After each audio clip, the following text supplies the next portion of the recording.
Assalamualaikum warahmatullahi wabarakatuh. Perkenalkan, kami dari kelompok 3 yang beranggotakan Bijak Akbar, Hoirul Alwan, Deva Aditya, Desya Aulia, dan Dia Ramadina. Assalamualaikum warahmatullahi wabarakatuh. Perkenalkan, saya Deva Aditya. Di sini saya akan menjelaskan sejarah filsafat abad pertengahan. Filsafat abad pertengahan adalah filsafat di era yang dikenal sebagai abad pertengahan, periode sejarah yang membentang dari jatuhnya Kekaisaran Romawi Barat pada abad ke-5 Masehi hingga periode Renaissance pada abad ke-16. Filsafat abad pertengahan dipahami sebagai sebuah proyek penyelidikan filosofis yang independen yang dimulai di Baghdad di tengah-tengah abad ke-8 dan di Paris dalam masa pemerintahan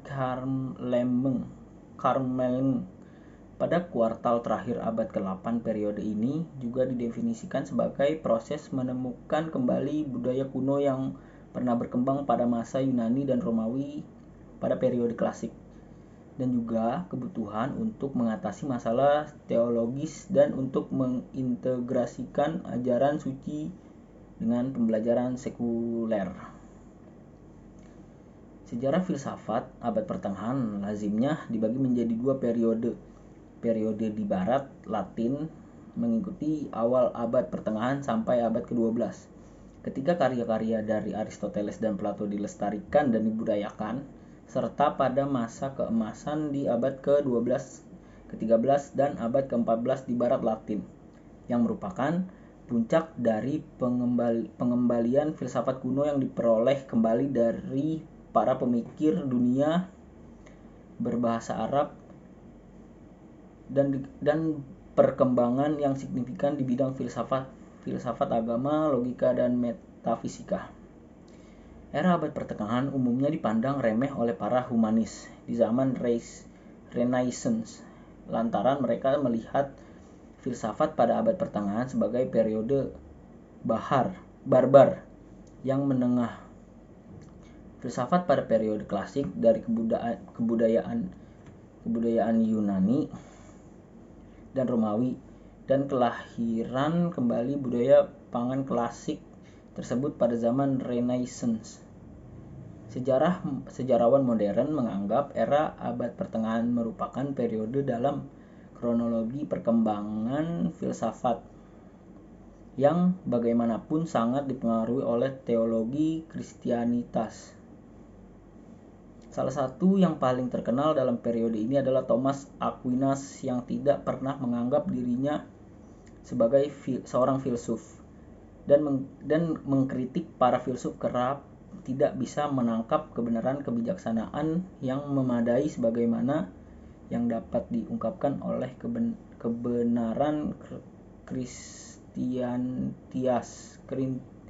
Kristianitas. Masalah yang dibahas sepanjang periode ini adalah hubungan iman dengan akal budi, eksistensi, dan kemudahan dari Allah. Tujuan dari teologi dan metafisika, dan masalah-masalah pengetahuan, universalisme, dan individuasi. Sekian dari saya. Wassalamualaikum warahmatullahi wabarakatuh. Pada kali ini saya akan membawakan tokoh filsuf Eropa Barat, Augustinus dari Hippo. Kehidupan. Augustinus dari Hippo lahir pada tanggal 13 November 354 dan meninggal 28 Agustus 430 pada umur 75 tahun. Yaitu seorang dokter, seorang santo dan dokter gereja yang terkenal menurut Katolik Roma. Beliau diakui sebagai salah satu tokoh terpenting dalam perkembangan kekristenan Barat.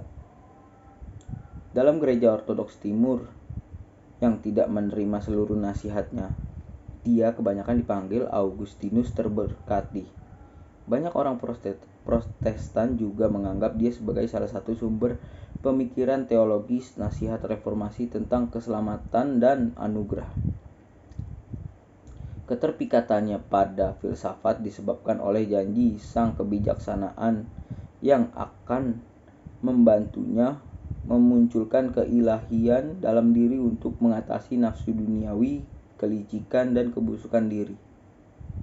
Augustinus sangat mendambakan kekekalan kebijaksanaan, dan mulailah terbesit dalam dirinya kemungkinan untuk kembali kepada Tuhan. Namun demikian, ada satu hal yang membuat dia ragu dan tak dapat menerima, yaitu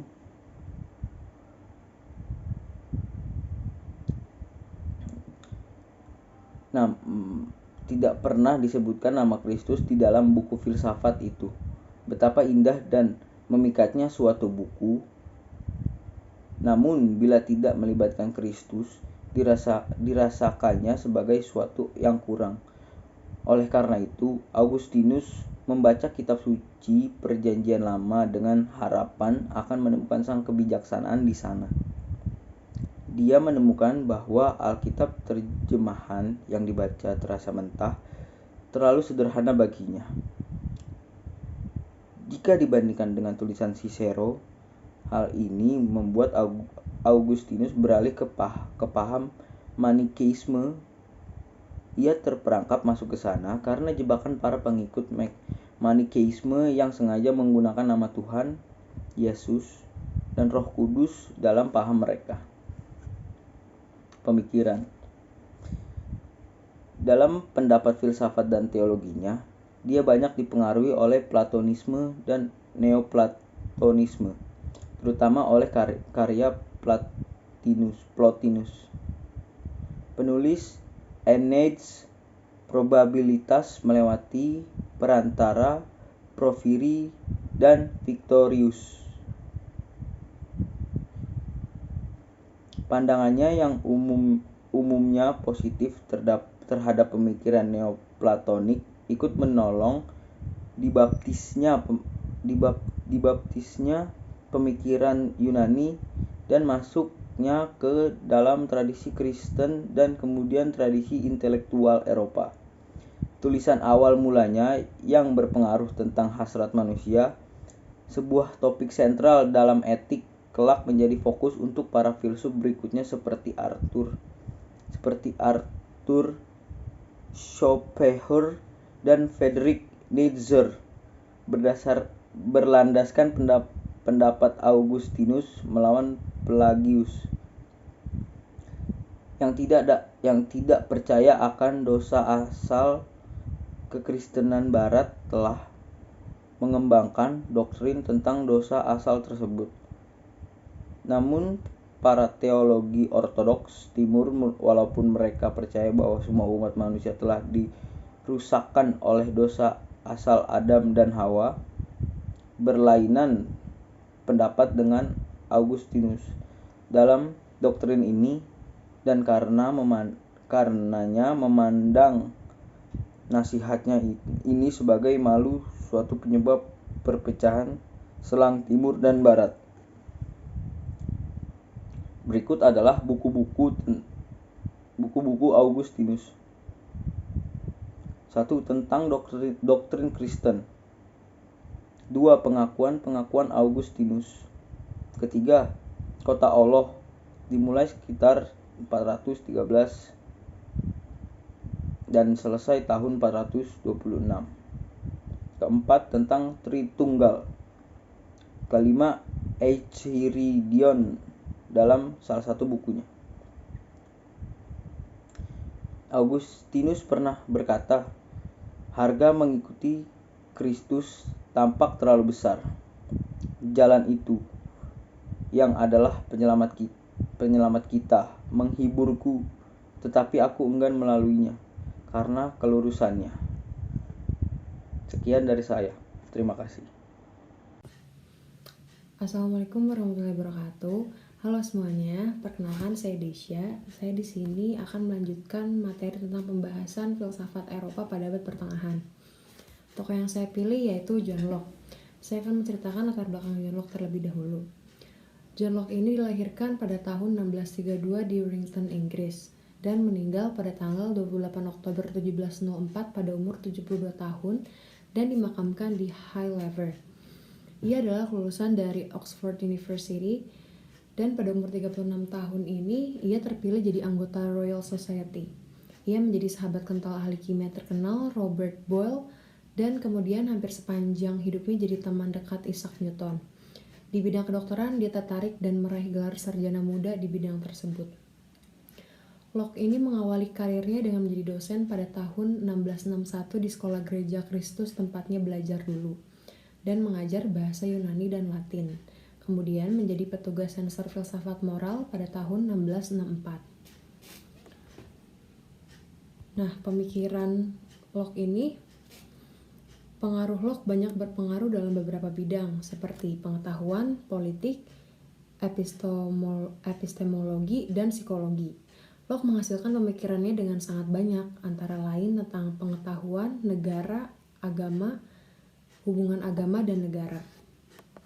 Nah, pandangan Locke ini yang memisahkan urusan negara dan urusan agama dengan sangat ketat merupakan awal dari munculnya negara-negara sekularistik di kemudian hari. Negara-negara yang menganut paham sekular memisahkan dengan ketat urusan negara dan urusan agama. Sedangkan untuk pemikiran konsep psikologi menurut John Locke ini, John Locke mengungkapkan bahwa jiwa diibaratkan sebagai mental chemistry. Uraiannya yang terkenal adalah simple idea dan complex idea. Sekian dari saya, terima kasih. Wassalamualaikum warahmatullahi wabarakatuh. Assalamualaikum warahmatullahi wabarakatuh. Hai semua, nama saya Diara Medina. Di sini saya akan menjelaskan tentang salah satu tokoh filsuf Eropa yang bernama Sigmund Freud. Sigmund Freud ini lahir di Moravia pada 6 Mei 1856 dan Sigmund Freud ini merupakan ahli saraf Austria yang dikreditkan dengan mengembangkan bidang psikoanalisis. Dia ini dianggap sebagai salah satu pemikir paling berpengaruh di abad ke-20, meskipun banyak dari gagasannya telah ditentang dalam beberapa dekade terakhir. Pandangan dari Sigmund Freud. Yang pertama, dasar teori psikoanalisis Sigmund Freud. Peran penting dari ketidaksadaran beserta insting-insting seks dan agresi yang ada di dalamnya dalam pengaturan tingkah laku menjadi karya atau temuan monumental Freud.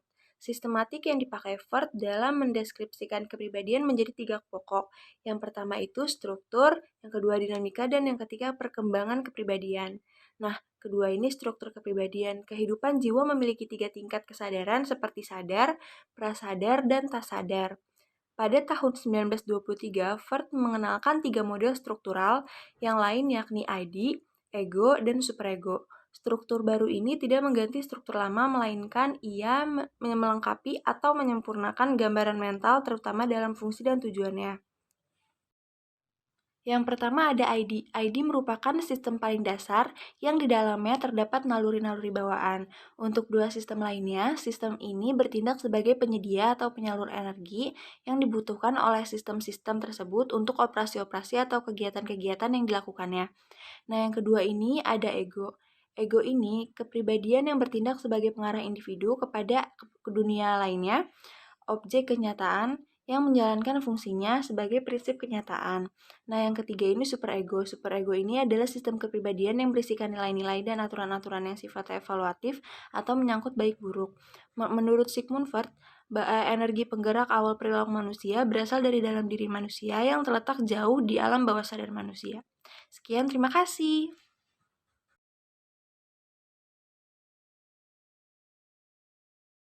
Saya Hoirolawan dari kelompok 3 ingin mempresentasikan tokoh Plotinus. Pada tahun 204, Plotinus lahir di Mesir, Nikopolis. Ia pergi ke Alexandria pada tahun 232 Masehi untuk belajar filsafat selama 11 tahun. Pada saat itu, ia belajar pada seorang guru yang bernama Ammonius Saccas. Di dalam biografinya, ia tidak hanya belajar pada Ammonius Saccas, tetapi juga pada karya-karya Alexander, Numenius, dan Aristoteles. Selanjutnya, ia mengikuti Raja Gortanius III untuk berperang melawan Persia pada tahun 243 Masehi.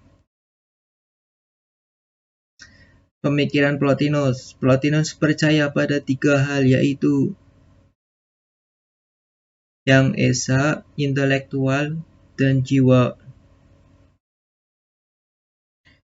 Dalam pemikirannya, ia mengombinasikan cara praktis dan ajaran mistis yang berpengaruh pada teologi Kristen. Tujuan dari filsafatnya yaitu untuk membantu para siswanya menyatu pada yang esa. Dengan cara kontemplasi, menurut Plotinus, yang esa merupakan cahaya di tengah kegelapan. Pengaruhnya yaitu dalam jiwa manusia terdapat 2 level. Pertama, level atas, jiwa yang menghadap ke dalam dan melihat hal surgawi dengan intelektualitas. Kedua, level bawah yang menghadap keluar, seperti alam. Setiap manusia berhak memilih untuk berkonsentrasi ke dalam untuk melihat hal surgawi atau keluar alam materi.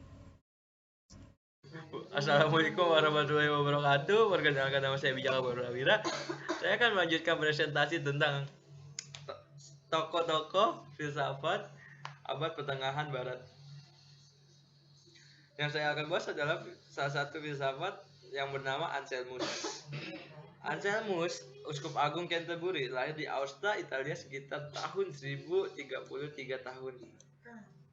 Ia menolak keinginan ayahnya agar ia meniti karir di bidang politik dan mengembara keliling Eropa untuk beberapa tahun lamanya, seperti anak-anak muda lainnya yang cerdas dan bergejolak.